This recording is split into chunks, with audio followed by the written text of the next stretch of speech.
A couple of years ago, I preached a sermon on envy from Psalm 73, this psalm was all about envy. And I'd never really thought very much about the sin of envy before, and it honestly frightened me of just how pervasive and how destructive this sin is. Two things that stood out to me. One is that envy is less visible than other sins. Many things that we're doing, if it's a sin, we're aware of the effect that it's having upon us to some extent, and we're aware that it is happening. If we're stealing from someone, we're usually aware of that. But envy is one of those sins that hides and lurks. And so many times, especially in a social media age, we can be experiencing envy that's robbing our joy. And yet we're not even aware that we're struggling with the sin of envy. So it's a more hidden sin. But secondly, it's not just less visible, it's also more miserable. These were the 2 points of the sermon. Envy is less visible and more miserable. And the more I thought about this, the more it was terrifying to think about where envy can take you. As it's sort of eating away at your joy. You know, if you think of the glass as half empty or half full, one way to think about envy is puts your focus upon the glass as half empty. You're saying, well, I may have this, but that other person has this. Thomas Aquinas defined envy as sorrow for another's good.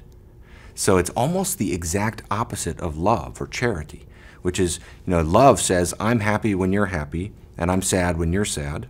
That's love. Envy is the opposite. Envy says, I'm sad when you're happy, and I'm happy when you're sad. And to envy another person is miserable for both you and that person, and there's really nothing that you have that is good in your life that envy cannot rob the joy out of. If you win the lottery, envy can come along and say, well, you won the lottery, but look how much you had to pay to taxes. And that person over there still has more money than you. If you have a great job, there's always someone out there that has a better job. Or you can say, well, I may have the best job in the world, but that other person has more time for vacation than I do. It's like no matter what you get to, there's always something. And even in the Garden of Eden, and Derek Kidner in his commentary on Psalm 73 talks about how the sin of envy is kind of rolled in with what's going on in Genesis 3, because the serpent comes along and says, well, yeah, you may be in paradise, but you're not God.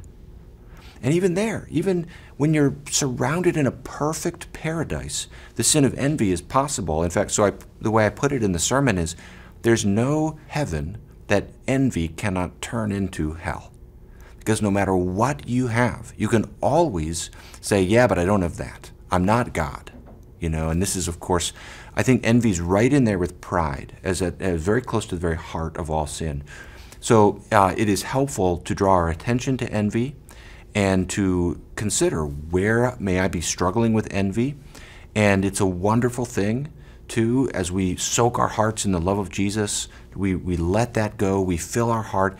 The antidote that I have found so helpful is gratitude. If envy focuses on the glass as half empty, focus our attention on the blessings in our lives. In social media, you may say, well, I don't have the kind of influence that that person has. I don't have the kind of friends that that person have.